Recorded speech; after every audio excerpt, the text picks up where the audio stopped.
I have the after-tax option in my 401k. How do I do the mega backdoor Roth?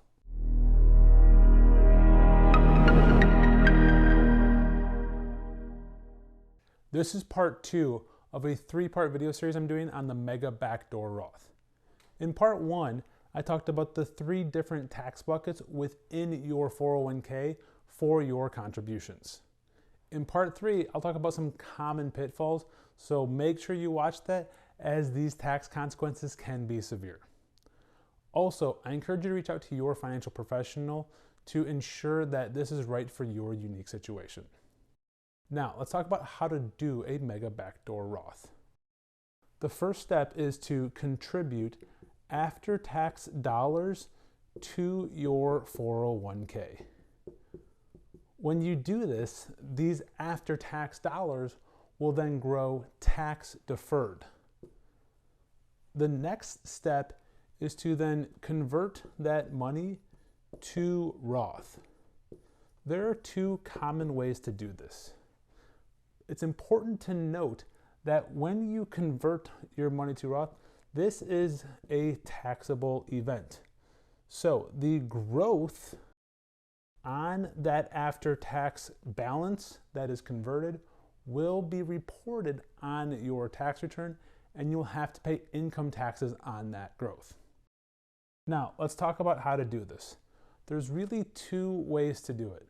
One, and most common, is to roll your after-tax balance out of your 401k into a Roth IRA. This is what you will find if you Google mega backdoor Roth IRA. Although it's the most common, it's not necessarily the best option depending on your 401k and your situation. The other option may be to do an in-plan 401k Roth conversion if your 401k plan allows. Now, once you convert that money, it then grows tax-free because now that entire balance is in the Roth bucket. All right, let's talk through a quick example to see how this works in practice. Let's assume John works for Shell and John contributes the full $11,500 that he can contribute in 2024 to the after-tax portion of his Shell Provident Fund. Now that money grows tax deferred, and he converts it after it has grown by $1,000, so he converts $12,500 to Roth. He does this by doing an in-plan Roth conversion within his 401k.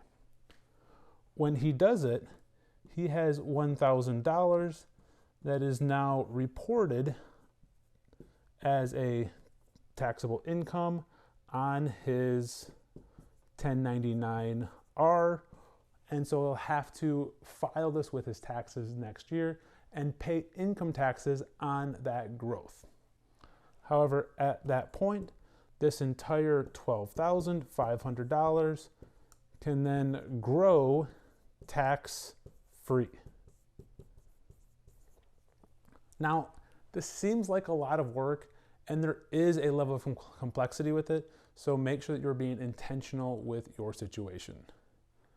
Let's talk about why I prefer in-plan 401k conversions for certain situations. With specific 401ks, Shell's 401k being one of them, you can do automatic Roth conversions for after-tax contributions. So let's talk through that really quick. With an automatic Roth conversion for your after-tax contributions, the day that you put money into the after-tax bucket within your 401k, it is automatically converted, so it will then grow tax-free from there on out. There are 2 reasons why I prefer this over a one-off conversion. First, it's the most tax-efficient way of doing it. Because you immediately convert, you never have this additional amount of growth before the conversion, and all of your growth happens after the conversion and is tax-free. Second, it's the simplest way of doing it.